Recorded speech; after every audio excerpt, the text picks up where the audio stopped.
Hey everyone, welcome to the Path of Me. I'm your host, Wendy Hutchinson. I have Victor Galindo here today. He is a hairstylist, barber. He's just finishing cosmetology school and has a great story to tell. I did interview him 2 years ago, 2019. He had just gotten out of the penitentiary, and I'm sure we have so much to catch up on, Victor. So welcome. Thank you. Thanks for being here.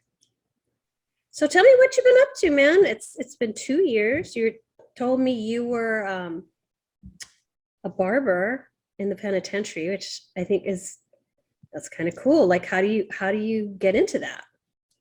I don't know how you get into it. I guess it was almost for me during that time. It was like a meditation thing. It was like where I could bring myself to the present moment. Mm-hmm. I didn't know that's what I was doing at the time, but that's pretty much what was happening. So I found great joy in that. Not so much cutting the hair, but being able to come to the present moment and let go of, any anxieties, worries, the future, the past, and come to the present moment. That's pretty good self-awareness to know that that's where you needed to be. That's pretty cool that you had that knowing. So, and also I think you kind of get some respect, I would think, too. Yeah, well, you get some special privileges, that's for sure. Especially if you become an officer's barber, you get to, they bring food for you sometimes. You're cutting their family's hair sometimes. Oh, really? Wow. That's interesting. So you're not just doing your fellow inmates, you're also doing some of the security guys and people in the office and things like that. Yes, ma'am. Wow. Well, that's kind of cool. So you already had a skill set coming out then. Yes. Oh, yeah. Yeah. So take me back to 2019. You've just gotten out. Where were you at? What was your mindset like? My mindset was very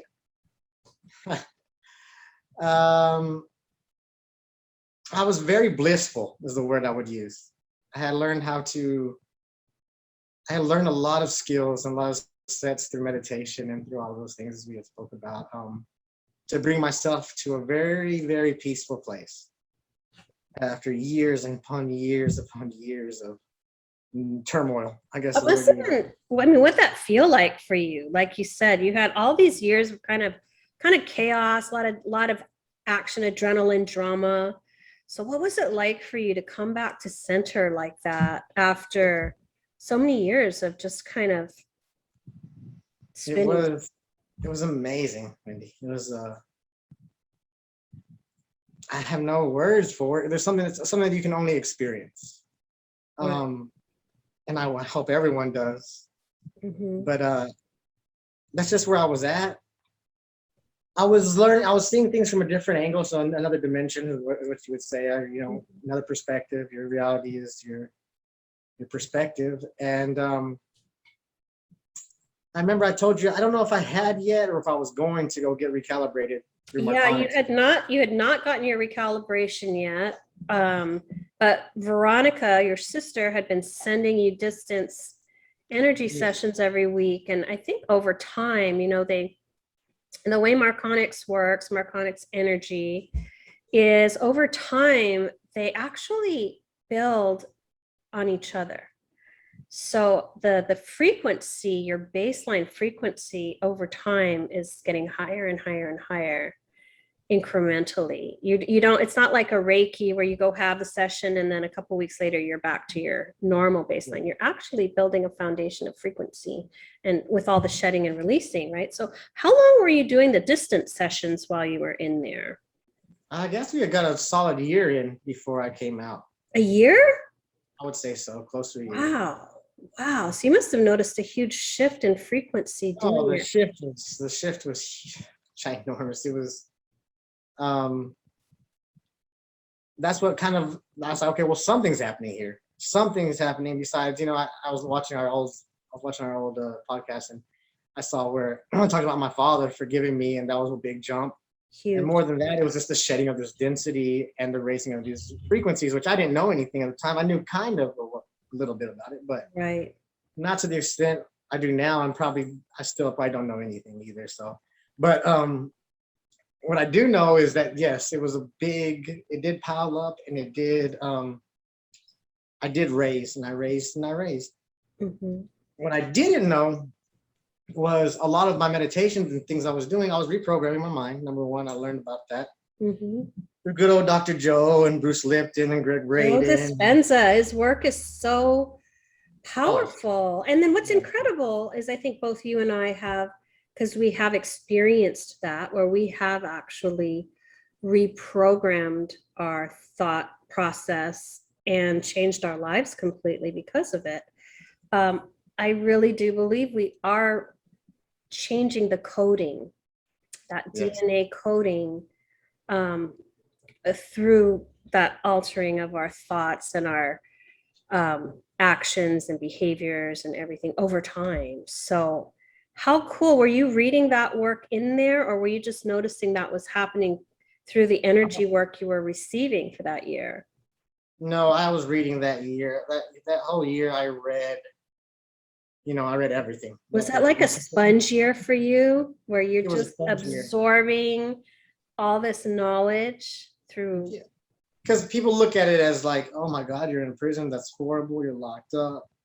But the blessing within is that you have this time to study. You have this time to go inward. You have this time to reconnect with God. You have this time to, find out, learn about who you are, the self-realization.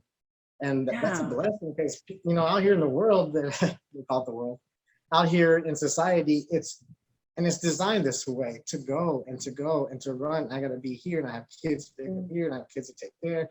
And and you lose this connection with source that everyone so desperately needs. Oh my gosh, totally. And also, since everything's energy, and you had this year of receiving energy, and then also that expansion of consciousness, because you had the time to meditate, you had the time to read. Sometimes gifts come in the most unexpected packages, right? Oh yeah. Like you just changed who you were and remapped everything in that year. And in our last interview, we were talking about how you started to notice that you were energetically impacting the people around. I mean, you can't be in a cell with someone that close proximity every single day and not notice some changes in the people around you, because you're changing. So Yes. Tell me a little bit about that.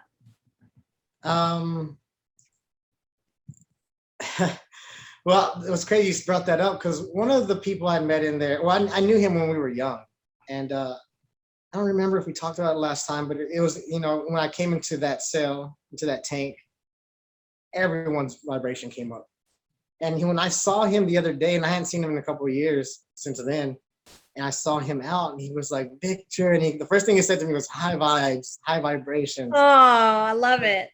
So that's the first thing he said to me. And then he was like, we sat down and we talked and we ate. And I was like, sit down, because I love this. I love him. And we grew up together, and he was just talking about, I want to be the best version of myself.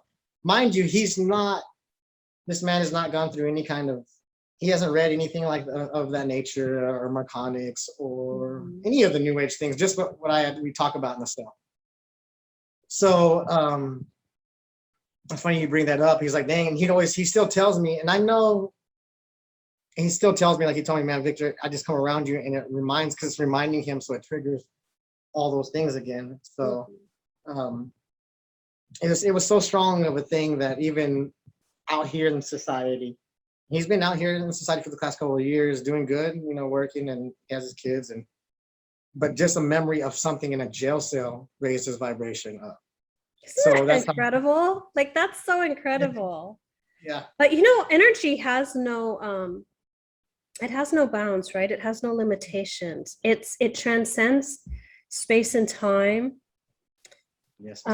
We underestimate the impact that our frequency has on the people around us in close proximity, but also just walking For example, you walking from your cell down to get food, or you walking down to the barber shop, or you walking out in the yard, that vibration is touching everybody in that place, which to me speaks to how powerful you are as a soul, as a spiritual being. Energetically, who you are at your core is so much more than you even realized, I'm sure.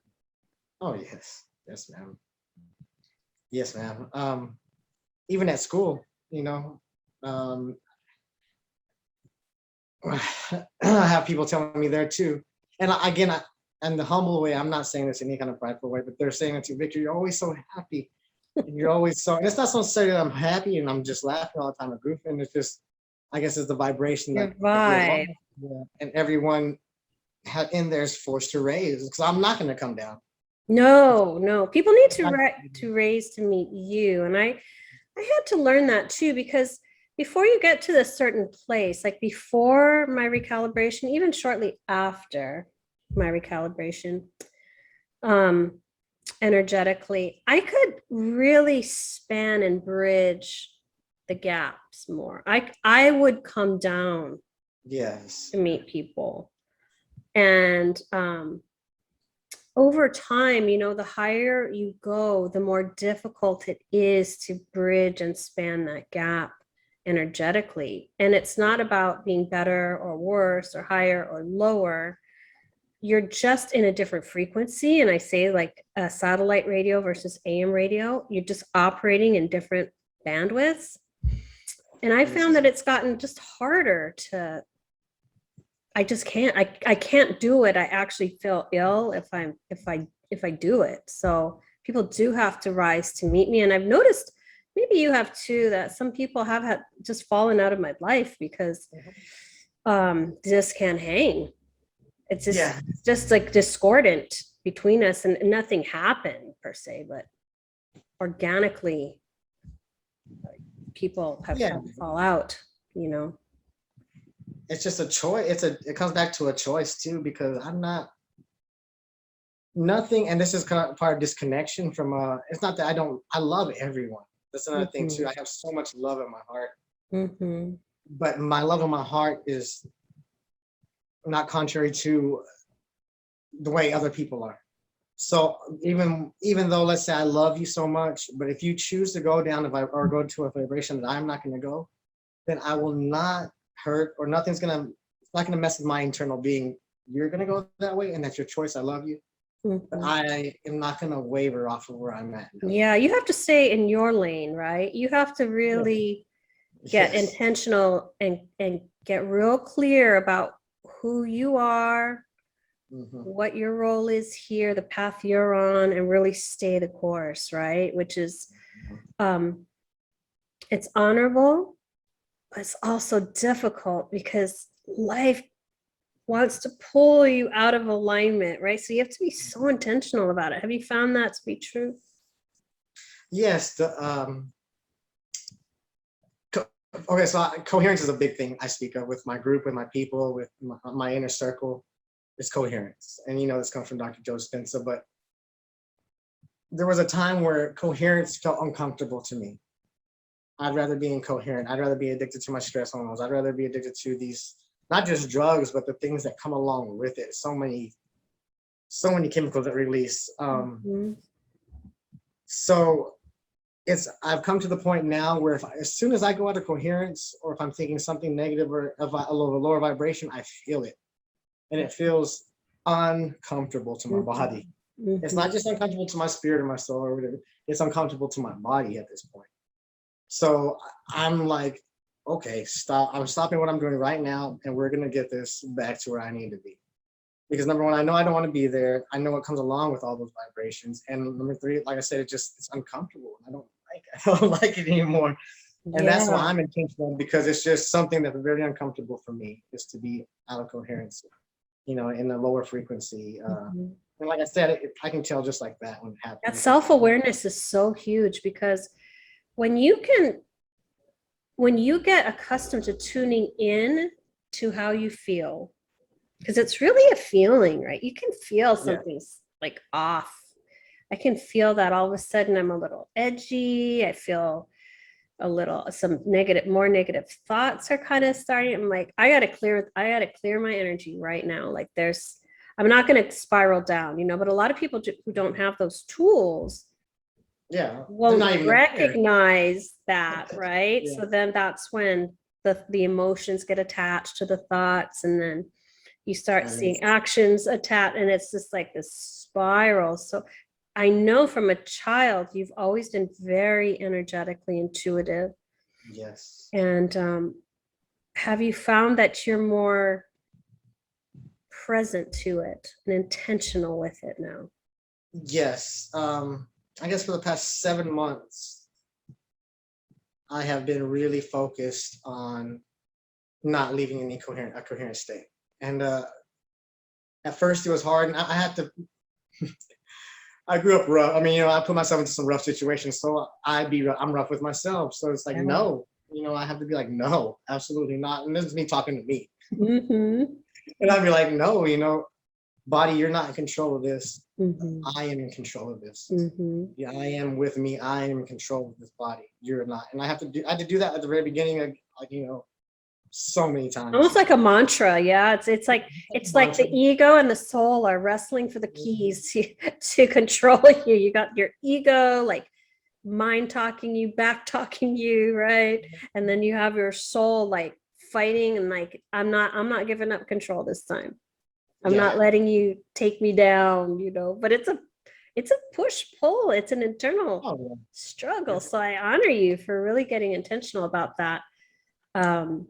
I wanted to ask you, what was it like for you to get a Marconics recalibration? What was your experience like? Because everybody has a different experience.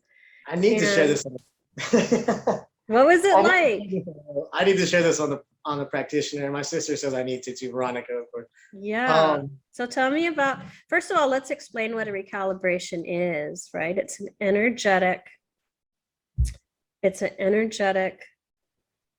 protocol, Marconics protocol. And we basically uncap the chakras and pull like 51% of your karma out. And we leave the chakra caps off. So you're instead of having 7 different chakras spinning separately in opposite directions, your chakras get returned to the state of origin. So they bloom and grow and they start to expand and interlock. So you get kind of reset to your state of origin, and your field becomes up to 30 feet, which is incredible. And it's like you're remapping your energetic body, and you're reconnecting in powerful ways to different aspects of your higher selves and God and everything within you. It's crazy and amazing, but I don't want to steal your thunder. So tell me a little bit about what happened during your recalibration. So I did recalibration and level 1 practitioner at the same time, or the same week. Mm-hmm. We pulled energy down. Yeah. Okay, let me start that. Okay, so I went into this where I told you I was at: blissful, peaceful, awake, aware, just happy to where I've come from. There's a cat behind me. It's okay. And and I remember I was in class and I was thinking, I was like, I don't know if there is any more to this. Those was my words, like, and my sister. And I was like, I'm just in such a good place. And what I was doing during this time of meditation, though I digress a little bit, is I was meditating these things away that I needed to deal with. Mm-hmm. I would just clear my mind, but not actually bring them to the forefront to deal with. Mm-hmm. So trying to spiritually bypass by not feeling it. Like, I'm going to see that I have this and I'm just going to toss it.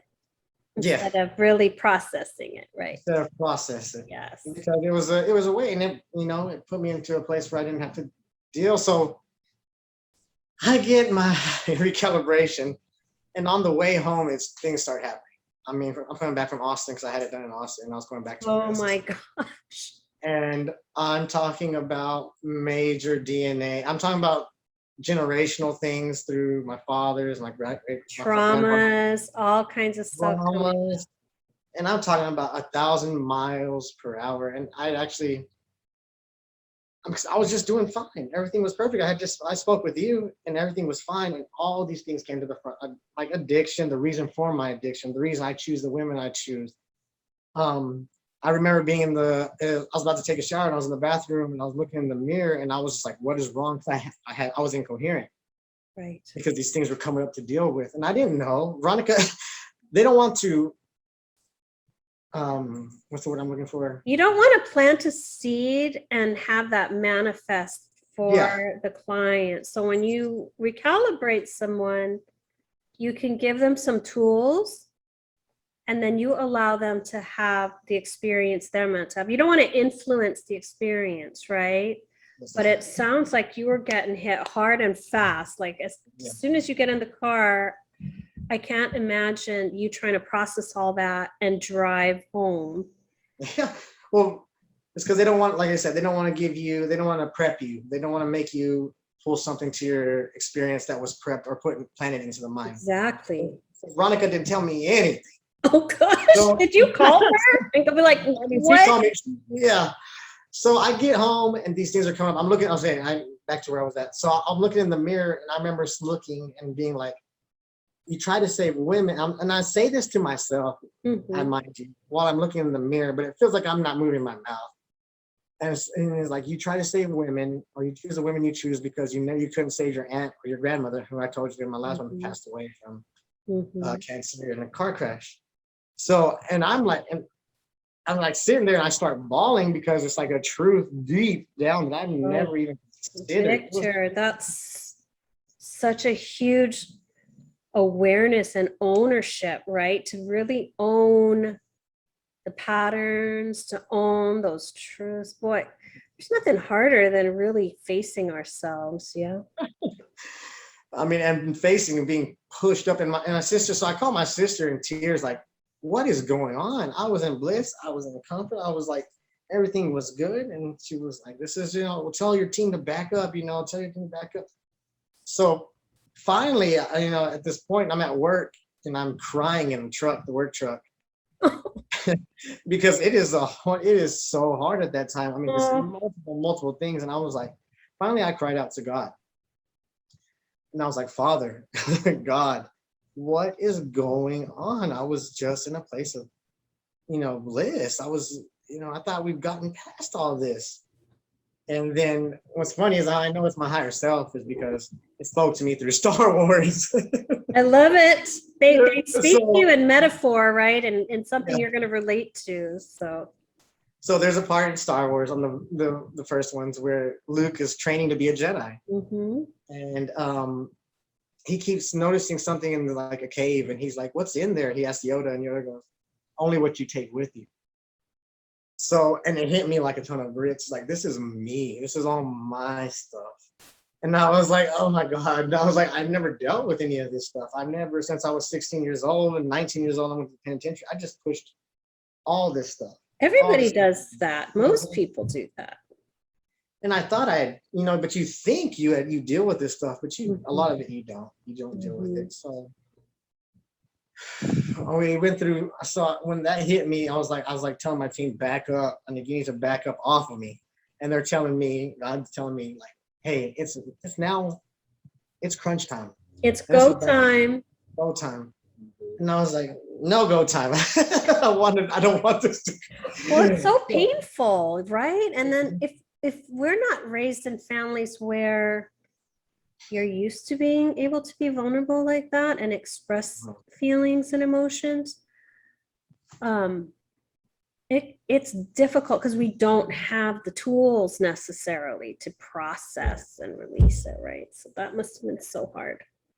Yeah, and even though I had that whole time, thank God I had that whole year to reprogram my mind, to get my soul and my spirit ready for this, to get me in order, because I don't know if I would have. Anyway, long story. So I come to a point where I just give up again. And I did. It was just so much to bear. So I fall back into addiction a little bit because it's the only thing I know. It's You know the what I mean? that's the go-to, right? That makes it all go away. It makes it better. So Veronica's feeling guilty at this time. Like, I shouldn't have, this is my fault. Like, no, this is our own contract. We're talking. I'm still talking to her the whole time. Something's different. I fall into addiction, but something is different. Mhm. And I guess I made a lot of new connections, plus the uncapping, the organic Mhm. recalibration. So as I'm diving in there, I remember thinking like, okay, you're gonna have to stop. Like, and I cried back out to God again because the source, for me, this is my go-to also. So I call out to God. I said, this is not the life I want, God. And 2 days later, circumstances put me into where I I stopped. And I've never done this, mind you, outside of going to jail and staying in jail for a very long time. Wow, Victor, that's incredible. So I stopped, and it was just like, I don't know how to explain it, Wendy. It was like a light switch. So I dealt with these things, and I stopped and turned and repented, whatever you want. You All the just words. pivoted. It's like you chose and committed to your future and yourself and who you are. And wow, that's so powerful that you got to that point and you made a different choice. You're like, no, I've done that already. I've done that already. Wow. And I know where that leads. So, but everyone's scared at this time because they're like, oh my God, Victor's gonna go do this. It's done. It's gonna be bad. That's the hardest part, I think, because as we're kind of recalibrating and really dialing into who we are and we're changing, and people around us have their preconceived ideas because we have been a certain way since high school or whatever. So everybody's perception is there, right? They think they know you. They don't know what you're doing, what changes are going on.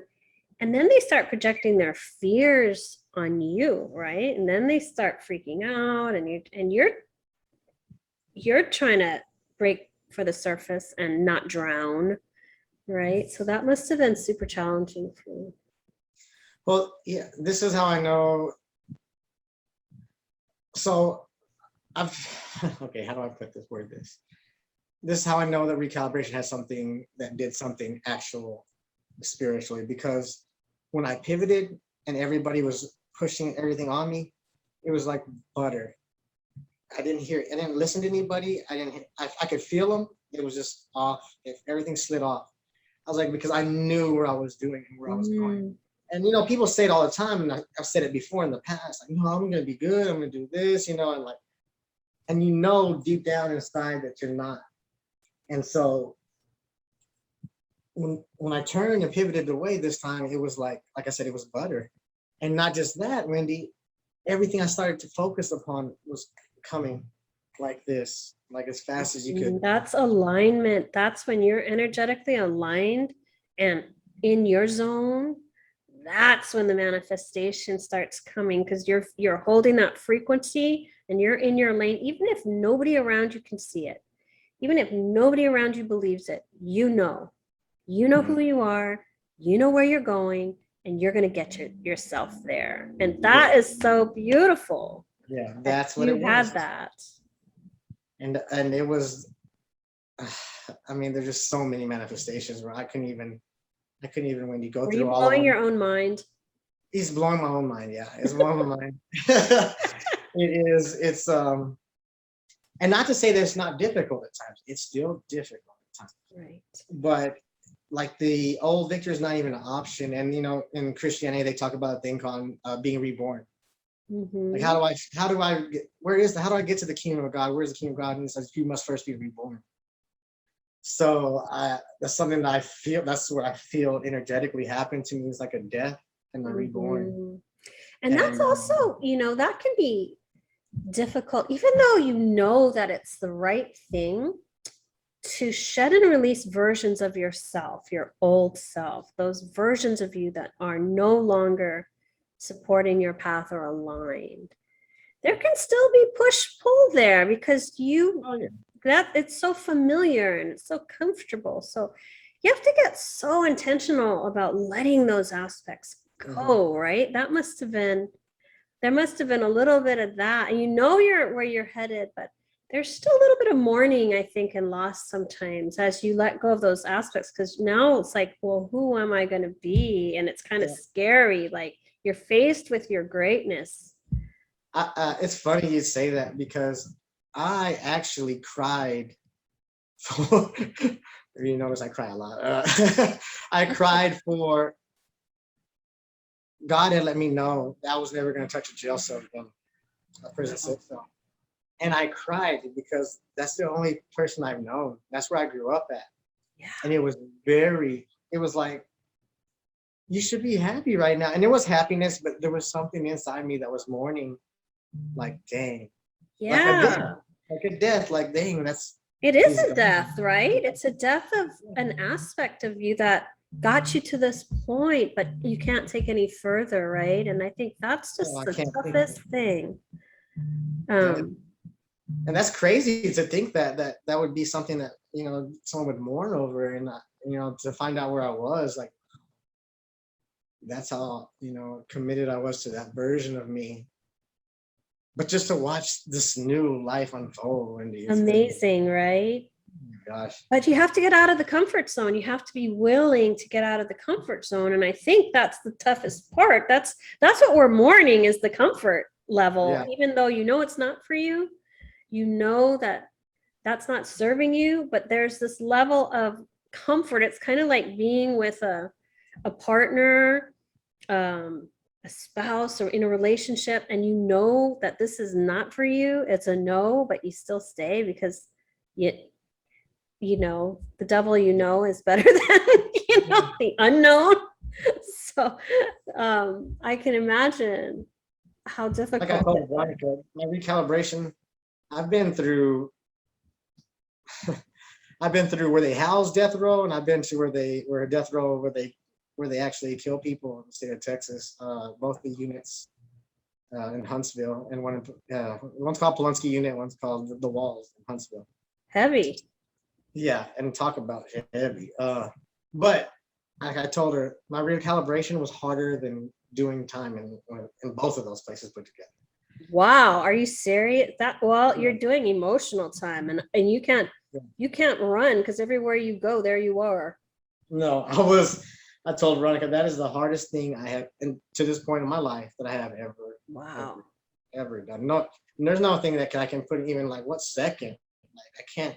It was very extreme. It's almost like you did time to prep yourself for this. Yeah, that's what Veronica was saying too. Is like, this was a good thing you did that year of, or I would have broke. My mind might have broke. I don't know what would have happened, but wow.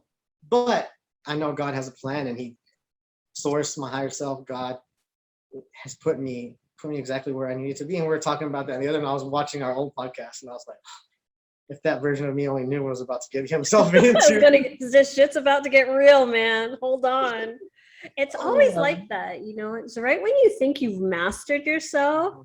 Oh, there's another layer coming. There's more coming to the surface. I always thought, whenever I got to these spaces of I don't know, you struggle, and then you get to a place of peace, and you think, oh man, I made it. And then you get like 2 seconds, and then it's like another layer's coming up. You're like, wow, this is not what I expected. I thought you get to a destination of bliss or something. It's just an eternal journey, right?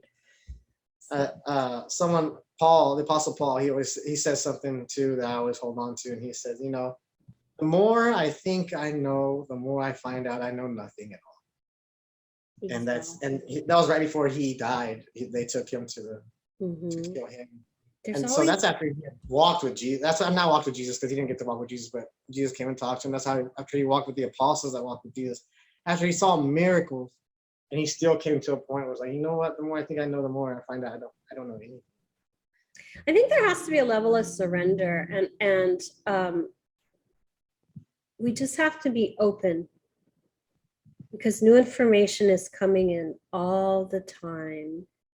And then also what it's helped me realize is we don't know what we don't know. Yeah. So I can't judge people in a different phase of their own spiritual evolution because they can't relate necessarily to what I'm experiencing or what my knowing is, because they're in their own level of evolution and they don't know what they don't know. Just as I don't know what I don't know for the next leg of my journey. We don't know till we get there. Yeah. So I've gotten a little more, I don't know, compassionate and less judgmental of people in different phases of awakening and human experience. Everything plays out. We talked about this last time, exactly the way it's supposed to play. It really does. And how long have you been in your program now, your cosmetology program? Since May. So I've been going full time. So in December in December I graduate.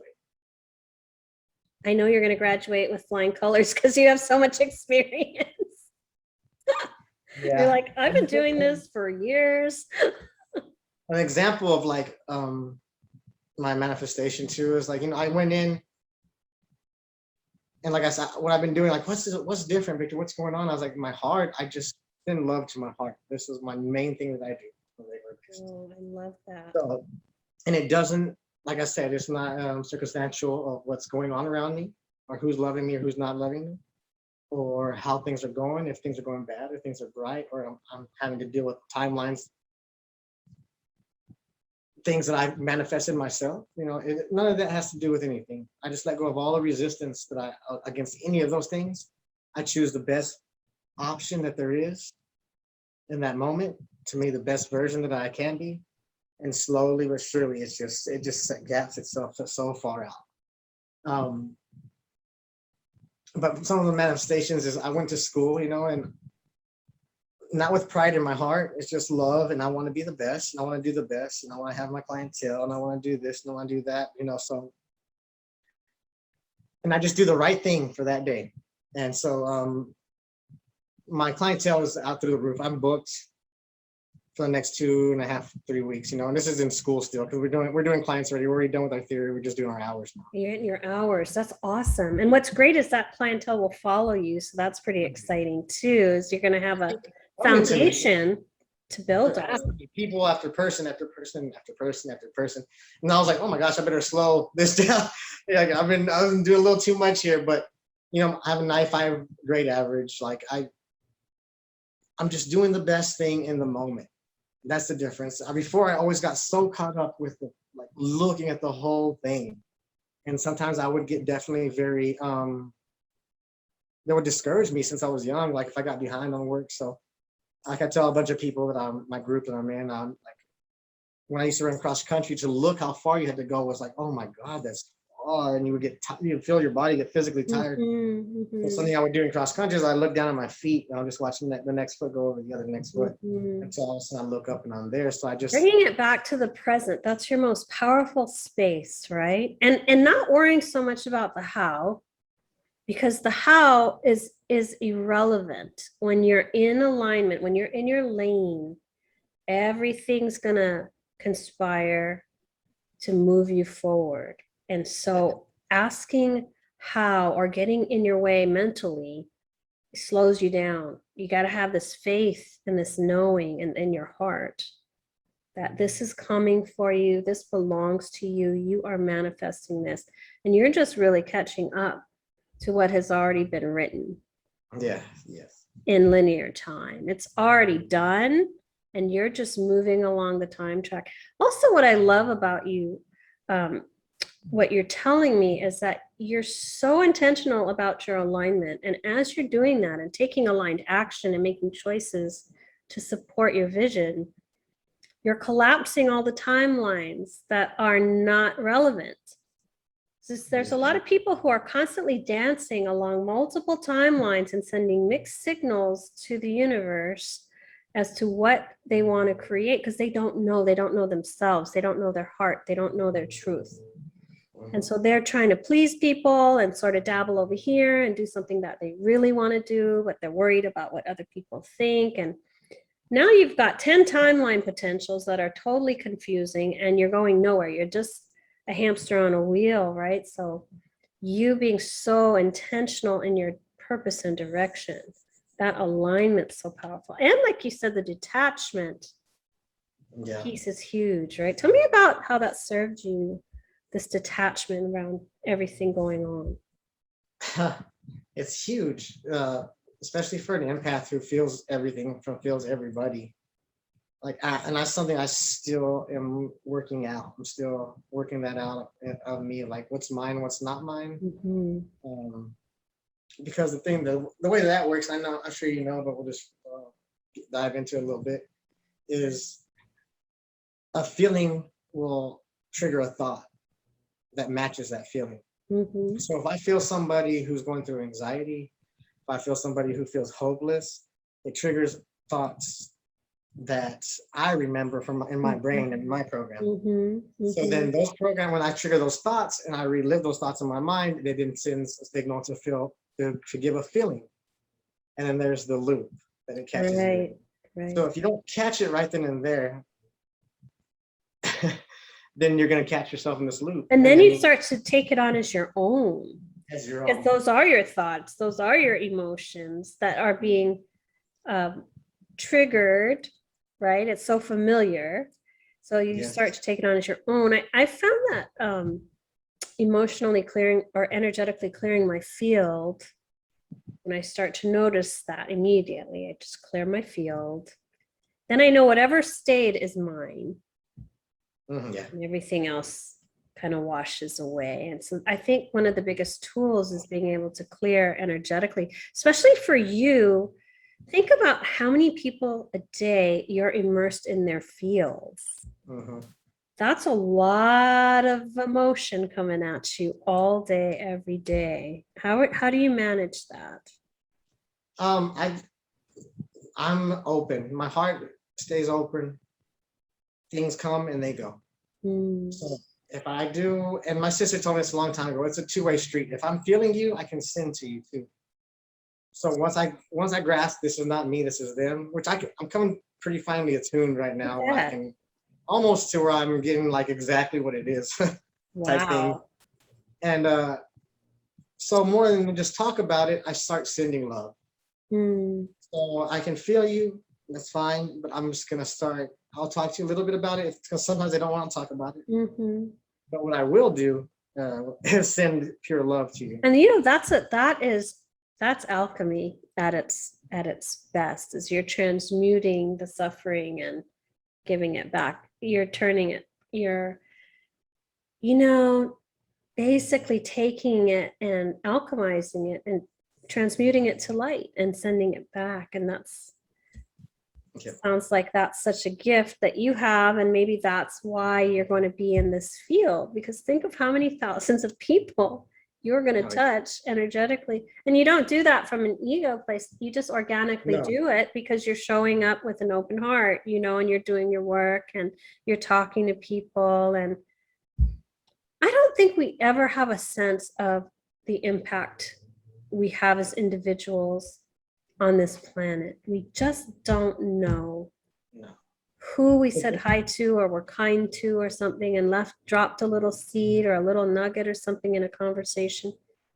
Victor, you're going to change and impact so many lives just by being you. I'm so grateful that you showed up today on my show. I was so excited when you said yes, you'd come back, because I knew that so much had happened for you over the last, just from our little chat prior, that just so much transformation has occurred in 2 years. The truth is, saying what you were saying earlier too, is I do it, I transmute love back, because if I don't, I will be consumed by it. So there's a selfish thing, I guess, in it that way, that if I don't do this, I'm going to get eaten up by it. I have to transmute it to love, but I guess the way it was always intended it was never just for me, it was to give back. It wasn't just for me to conquer it, it was for us to conquer it. And that's where we get, that's really what it's about. It's us and I together. think too, sometimes, you know, we have to recognize that there's also growth for those people in the suffering. Just like Yes. we've had our own battles and we've had our own stuff, and there's a gift in that. So we're not obligated to really heal No. the world, right? We're there to hold space and allow an encounter or a moment or exchange energetically or verbally, right? The only way we could heal the world is to hold our space. That's the only way possible. We'll heal ourselves, right? Is to heal ourselves. ourselves completely. And that's the only way we can create change in the world, I think. We got, so my school, my teacher, she's into, she was into Reiki and stuff like that, but she's very spiritual. And we were doing an exercise about, you know, like, say, okay, if I do this number, I want y'all to project anger towards Victor. You know, I had my hand out, and you know, that exercise. And so, and then when I do this number, you're gonna project love to him, you know. And so she showed how it affects me. There's something that came to me is like, okay, so for them to project that to me, though, so they're bringing their frequency to that too. So that's something I've been learning a lot too, is like, if I have a feeling towards something, or if I look at something, or people do it with religion, religion, and they're saying these things, or this or that, or spirituality, or as they're judging and saying these things, they're bringing their own. The only way you can do that is to bring your own vibration down to that level. So like Jesus, Buddha, Bhagavad, all these things say this, like, look, be careful how you measure, because it's going to be measured back to you. And I'm not necessarily talking about heaven and hell, it's talking about right this second. The only way you can project disgust at something is to pull yourself into that.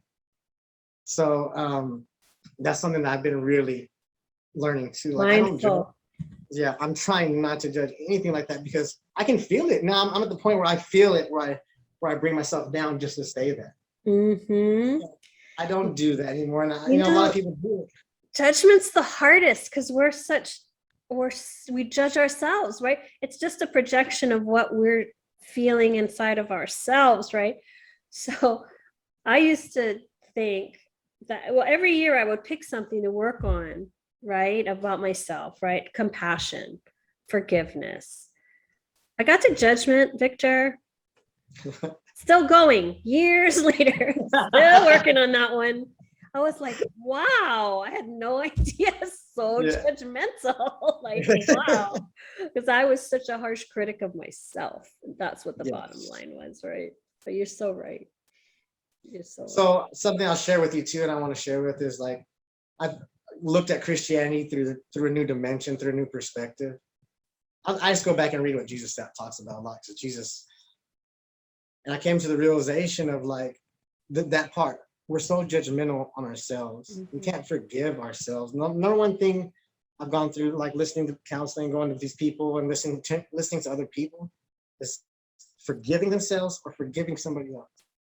And I was in meditation one day, and I came to the realization, like, Jesus, you know, and the claim is that he came down, he was embodiment of God, piece of God, which, you know, we all are, but he was God or whatever. And he came down, and either he had the most amazing idea and he didn't use it to gain any kind of prosperity for himself. He didn't use it to grow a building or grow an organization or to grow anything. He said, you know what? I'm going to give these people a way to forgive themselves and forgive others. And I just had this in meditation one day. It hit me like a ton of bricks. Like, whoa. Like, he transcended time, he transcended dimension for everyone could do this.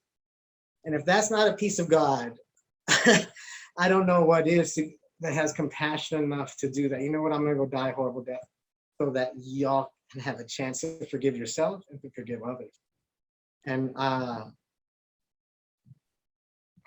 it just, because I came to the point at one time where I just left Christianity altogether. I was so hurt by it and people in it. But to come to a new realization from a new dimension, from a new perspective, because I would judge them. I'd be like, oh, they were all fake and blah, blah, blah. They're all judgmental. As I'm judging them, talking about how they're judgmental, I'm judging myself. So, I think regardless of what you call it, it's about the reconnection of you to your soul and yourself. Like, take all of the labels off of it.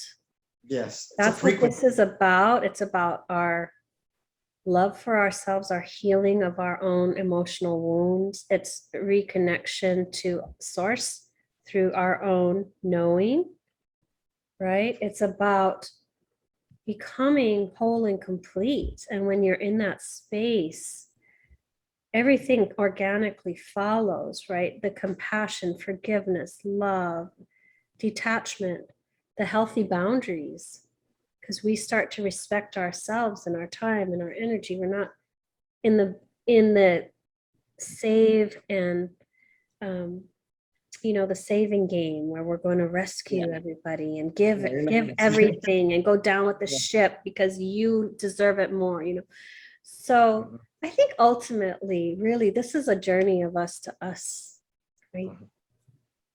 And it's exclusive for everyone. Everyone has their own exclusive journey that they go to. And that's why no one can just be like, this is the formula to do it. It's because everyone has their own exclusive journey. Where we fall short, I feel like, is we have this exclusive journey with God and our path to ourselves and our inner self. And then we label it and package it and say, this is how you're going to get there too. And that's where it gets funny. That's the hiccup. That's the little flaw in the program, because everybody, there's as many ways up the mountain as there are humans on this planet. Every single person is walking their own path. They're finding their own truth. They're living their own lives. They're making their own choices. So everybody gets the honor of walking themselves home, and we should honor their choice. That's good. That's good. The honor of walking themselves home. Oh my God, that's so good. Yeah. Thank you. Well, I really believe it, that we need to allow people to follow their own guiding light, wherever that takes them, because there's lessons. Like, who are we to judge? Look at your path and where it brought you. How could we say that path was incorrect? It wasn't. It was perfect. It was perfect for you. And that's where, if you're in hindsight, if you were to look at a point in my life and they're going to say, oh, you're perfectly where you're supposed to, where you're supposed to be. There are a lot of people don't. They're like, oh my God, you're a bad place. You're doing bad things.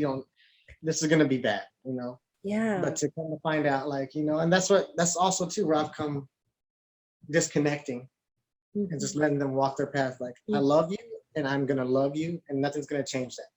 But I'm not going to judge you, or I'm not going to lower my vibration to wherever you choose to be. But that doesn't mean that you're not going to be right next to me at some time. That doesn't mean that, because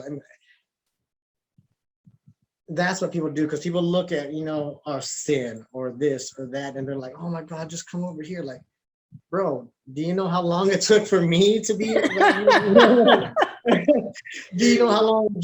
Are you quick to forget how long it took you? Because I'm with a lot of people who have sobriety and stuff like that. I have to say that when you are walking a path truly to sobriety, you're doing your inner work. You're on a spiritual path, whether you realize it or not, because you are confronting yourself in ways that people who have not walked that path are clueless about. They're so quick to judge, and it's like, I don't see you doing your inner work. Yeah. You should look in the mirror, because you're judging so harshly, and these guys are walking their talk. They are doing that difficult soul unpacking and coming to their own revelations around their past, accepting, humility, honoring, healing. And that's my blessing. It's a noble journey. Yeah. My blessing is that, because there's a lot of people who don't even start to unpack those things because they're never in a position where they have to even start to look that way. from my addiction and all the things that I went through brought me to this place that I am.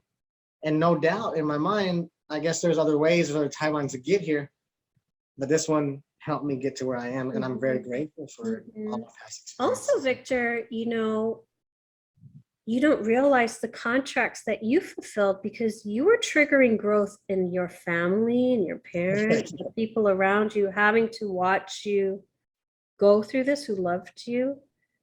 There were triggers and growth spiritually, emotionally, mentally for them as well. I mean, we have these contracts. And when we come into this life, we are fulfilling many contracts in many ways, right? So the person who is walking through addiction or homelessness or whatever, mental illness, whatever the contract is also taking on the role of triggering growth, soul growth in everyone around them as well. So it's a two-way street. It's not you're wrong and we're right, you're bad and we're good. It's so much more, don't you think? A multi-dimensional street. It's a multi-dimensional soup that we're in. Sure. There's so many angles that you cannot see that is happening for everyone around you. There's a ripple effect that we're all creating in how we're showing up and what we're doing. And one of the things that I noticed in my life was the harder I was pressed or the more difficult the relationship, those were the things that allowed me to quantum jump when I confronted that, when I confronted those relationships, when I confronted who I was showing up as a result of conflict or difficulty or challenging circumstances. Those were the diamonds. Those were the jewels in my life that at the time I thought were breaking me, like breaking me, bringing me to my knees. Those were the things that were not breaking me. They were building me and promoting me and lifting me. And I just didn't have the awareness to see it.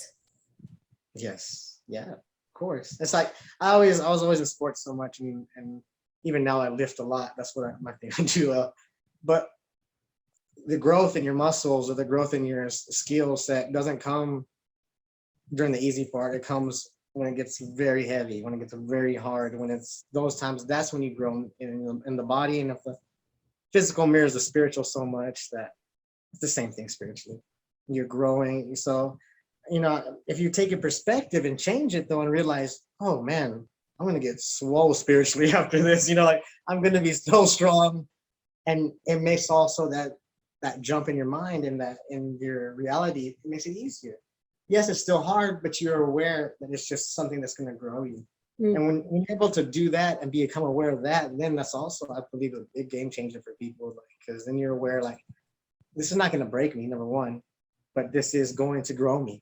And then now you've shifted. Now it's a total shift, right then and there.